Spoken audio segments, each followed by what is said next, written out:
Jeremy Porter, let's talk about climate abandonment zones. It's not easy to say, it's not easy to understand. So, can you tell me exactly, first of all, what that is? Yeah, so our research is really focused on the predominant type of residential mobility or migration that happens across the country, which are local moves. When you look at actual demographic trends, somewhere up around 60 to 70% of all moves happen within counties. So we wanted to see if, given the fact that we're getting some evidence from different research reports that people are in fact responding to climate information when they're exposed to it, our goal was to see historically, if we look at the historic record at a higher resolution, are we seeing people in areas of high risk actually move away from that risk? It's a little bit different from the national narrative of people moving across state lines, moving to Florida, moving to Texas, moving towards risk. But I think the big thing to keep into account is that macro demographic trends or cross state line migration is a really small proportion of moves that happen every year. One of the things that I always tell people is think about your last 10 friends. Most of them probably moved around within the same city as opposed to across state lines. So when we did that, we started to focus on this high resolution population mobility. What we ended up finding was that if you look within the same housing market, within the same labor market, people are responding by moving away from high risk areas at a higher rate historically in the U.S. Census data than what we've seen in the past or what we actually expected to have been occurred. So these are areas that actually lost population from 2000 to 2020 and have a high level of flood risk. You're climate experts. So, how was this research done? Surely you involved some sort of real estate experts in this as well, right? Yeah, it's sort of our approach to doing this work. We're a relatively small group of folks internally at the First Street Foundation. We always partner with experts. So in this research specifically, we partnered with Dr. Matt Hauer out of Florida State University. He's one of the predominant leaders in research around climate migration and sort of our expectations around how flood risk is going to impact, especially coastal communities moving into the future. But then we also worked with Dr. Jesse Gorbich, who does a lot of work on property overvaluation and the impact of climate on the real estate market. So we sort of couple our own kind of expertise, our own high resolution climate models with expertise in areas that we don't really have. And in particular, Dr. Hauer and Dr. Gorbich were helpful on this project as collaborators. It sounds like a lot of work. How long did it take? Yes, this was a really long project, and I think one of the big goals or one of the big reasons why was because we worked at a really high resolution. So we worked with the census block data, which are usually about 80 people on average live in a census block. There are about 11 million of them across the country. So all of a sudden you have these 11 million units across time. We're tracking how people moved in and out of them, and then we're also taking the properties in those units and comparing that to our flood risk hazard, the 3 meter, sort of property specific flood hazard that we have internally here at the First Street Foundation. And when you couple all that stuff together, just the data analysis and sort of figuring out, what's the compute time on actually processing all these relationships and figuring out how do we actually create a model that sets aside things like migration push and pull factors. There are things that pull people into communities and push them away from communities, like job opportunities, housing demand, things like that. We have to hold all that constant so that we can isolate the effect of flood in this research project. And that's really, it took a long time. We had to develop the model, lots of high resolution data, but probably about 13 months, I think, since we started in earnest to get to the point to where the paper is ready for publication. So I was looking at the list of the top 10 areas, climate abandonment areas, and I was really surprised by them. So I'm curious about this list because it was like Texas, Illinois, Arizona. Can you tell me why these particular counties are ranking so high? Yeah, it was interesting to us also because if you go back and look at a lot of these lists that have been coming out around climate risk and future climate havens, and there's these different terms that people are using for where people are going to leave and where they're going to move to. They're all based on sort of these low resolution climate models. Where is it going to be hotter? Where is there going to be more precipitation? But they don't take into account sort of social, economic, political conditions of those communities. So when you project that forward using those SSP pathways that we ended up using, we're explicitly taking into account where are people going to move for jobs, given this trajectory around sort of economic development. And there may be more risk in that area, but oftentimes the pull factor of industry and jobs will sort of supersede that. And while you may lose population, or you may not lose population, it may just not be growing as fast. So there sometimes the actual impact gets hidden.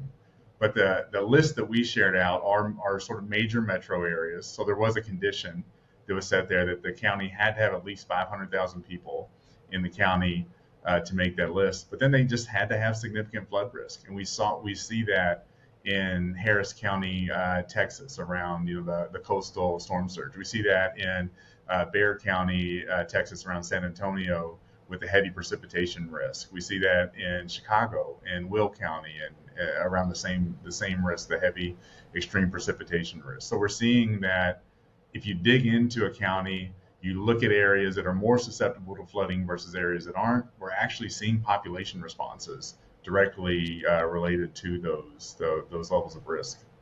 Interesting. Yeah, because like my mind would go to like, where I live in Charleston or Mhm. New Yeah, York or some of these like beach towns, but I guess those are the ones that get the attention for having high flood risk. But then there's these other places that just don't get the attention because they're not yeah. like these vacation zones that people are going to all the time. Well, when you tease it out and you call them climate abandonment zones, Charleston, Miami, some of these places, they're still growing. I mean, Yeah. they have a Oh, ton of I risk. know. Yeah. The They traffic have says so. but you have a ton of risk. But I think the big, and one of our figures in the report shows kind of lost property or lost population as opposed to slow growing population. In those Mm. places, the population is just starting to slow a little bit. It's like a lack of appreciation almost on the population in parts of Charleston, in parts of Miami, where the pull factors honestly are still stronger than the flood risk. People are still moving there for the amenities. They're still moving there for sort of jobs in the housing market and things like that. Mhm. It's in areas where there aren't those same amenities and there's extreme flood risk where we're starting to see people actually get pushed out of the communities. Right, right, right. Okay, that makes sense. Did you look at all at kind of like the socioeconomic part of this? And I'm curious, who's leaving? Does it cost a lot of money to move, or does it cost more money to stay? Yeah, the research clearly shows that when you have this type of risk, people that can afford to leave oftentimes are the first people to leave, and the population that gets left behind generally are people that can't afford to move. So you end up with a different demographic and economic population than what you saw before people started to leave. So you'll have a more vulnerable population in these communities afterwards. And we do have some government mechanisms that are helping because it is expensive to move. It's expensive to raise your home. It's expensive to adapt to the risk in an area. So we'll see things like buyout programs. They're hitting a minority of communities, but we're starting to see it occur more and more often where property owners are simply being bought out so that they can relocate to different communities.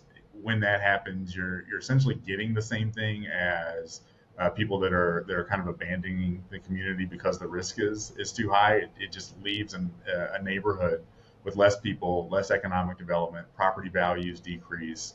So there are all of these tangible effects that generally are negative that come along with these properties being abandoned if people are still living there. On the flip side of that, if we buy out a whole neighborhood and we turn it into some type of a park or something else that becomes an adaptation feature in a neighborhood, then there's positive impact for the community. But the sort of tension between the population that's there and doing what's right for adaptation for the community is something that I think we're still grappling with at a high level. Yeah, when I first read like the press release on this, I was like, is this good news or bad news? I couldn't figure it out. So is there an answer to that question or is it both? I think the buyout programs and the programs that allow people to move without hurting them economically are really still hitting a minority of the population. I think overall it's good news that we're responding to risk and we're moving away from it. I think Mhm. we want that to happen. Everybody, as we develop, we should develop in less risky areas. People should be living in less risky areas. Uh, but right now, the problem is that we've developed in areas with high risk, and the population that's there is sort of between a rock and a hard place. It's difficult to figure out how to move away from these types of communities if you don't have the economics to do so, and at the same time, it's difficult to stay there and deal with the flood risk. So they're you know we're in a transition state, hopefully, where we're moving away from the risk, but there's certainly going to be some hard discussions that have to be had while we make that transition. Okay, so let's talk about the future. You guys are climate modelers. This is what you do. You talk about risk. So, do you have a tool that can help people when they're looking at real estate or looking at where they're going to move? Is this going to be helpful when it comes to like long-term real estate values to look at your tools? Yes, absolutely. We published a couple other papers that have shown one, if you get rezoned into a flood zone, for instance, property values decrease by something on the order of about 4%. Or if you just look at risk across the country that's unknown, because properties have risk, but they're not in the federal public facing special flood hazard area. There's just a tremendous amount of overvaluation in the real estate market. So right now, we don't actually have a good understanding of that risk. We have developed a tool called riskfactor.com where we put all of our climate information on the tool. We have flood, we have wildfire, extreme heat, and extreme wind on the tool right now. And one of the best things that you can do is understand your own risk, understand what your risk looks like today, understand what your risk is going to look like into the future. And at those pivotal points, if you're a home buyer, if you're a home seller, understanding what that risk looks like and how to integrate that into the process is important. We are sort of building off of this climate migration model, property value derivatives, community tax implications for tax revenues, things like that. And we'll incorporate those onto the riskfactor.com site also moving into the next year. So we'll continue to add this kind of information to our site. How far in the future does it go? Because when people talk about homes, like that's a huge commitment that maybe will span generations. So I'm curious Yeah. how far in the future you can look with these tools. Yeah, our tool in particular, we go out to 2053. So we always are adjusting our models yearly, annually to 30 years out in the future. And we did that because of some feedback on focus groups where people thought that 2100 was just so far out that it didn't really affect their decision making. Huh. But 30 years out is sort of the term of an average mortgage here in the Yeah. U.S. So if you start to think about property risk, people are thinking in those terms. But we're working again, like with Dr. Matt Hauer at Florida State University, an expert in climate migration. All of his models go out to 2100. So we have underlying data that goes further out into the future, allows us to understand this is your short-term risk over the next 30 years, but this is how bad it could get.